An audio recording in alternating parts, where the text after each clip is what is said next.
The old city of Kazan was a place of narrow streets and silent courtyards, where life unfolded with a quiet rhythm, and the elderly lived out their final years in solitude. But in that quiet, shadows moved, and death itself had taken human form.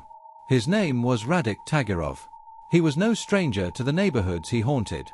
People thought of him as a quiet man, a locksmith by trade, someone who could slip in and out of homes without leaving a trace. But beneath that modest exterior was a storm of obsession and cruelty that no one around him ever saw coming. The first body was found in a cramped Soviet-era apartment. An old woman, frail, alone, strangled with a simple cord. There were no signs of forced entry.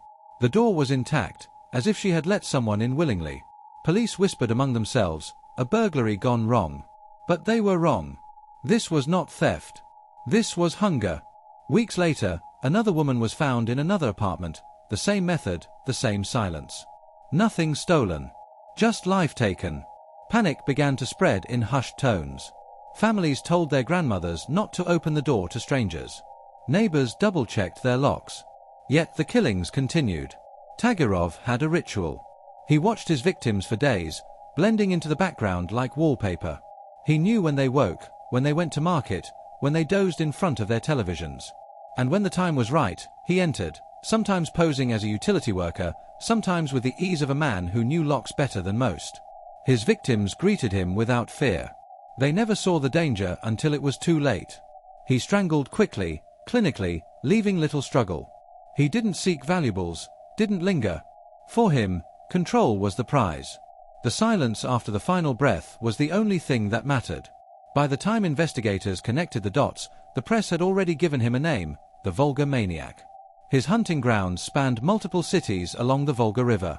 He left behind dozens of victims, mostly elderly women who had no one to protect them. The police were overwhelmed. In a country where resources were stretched thin and corruption ran deep, catching a ghost seemed impossible.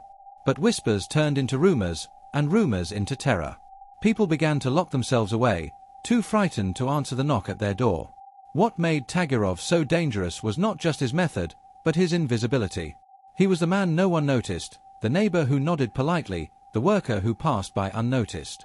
He carried his cruelty like a secret, and in plain sight, he became invisible.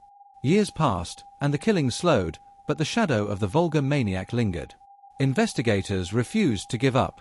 Forensic teams combed through old case files, DNA samples, witness reports that had been ignored.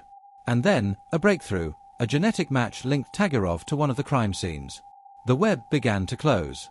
In 2020, police stormed his small apartment. He was quiet, subdued, as if he had been expecting them all along. There was no fight, no wild confession. Just silence. The same silence he had imposed on his victims. When confronted, Tagirov admitted to dozens of murders, his memory cold, his details precise. For him, there was no remorse. Only facts, like reciting a shopping list. The people of Kazan and the towns along the Volga finally breathed again, though the wounds he left could never truly heal. Sons and daughters returned to empty apartments where their mothers had once lived. The fear that had settled over entire communities was slow to lift. Tagirov was sentenced, his life no longer his own. But the moral of this story lies not in his capture, but in the darkness he revealed. Evil does not always come with a roar, with fangs bared or weapons drawn. Sometimes, it comes quietly, disguised as ordinary, moving in the background of our lives. The life hack here is vigilance. Trust, but verify. Protect those who live alone, for they are the most vulnerable. And never forget that the most dangerous monsters are often the ones who blend in the best. Because in the silence of Kazan's lonely apartments, the Volga Maniac proved that true terror does not always announce itself. Sometimes, it knocks politely at the door.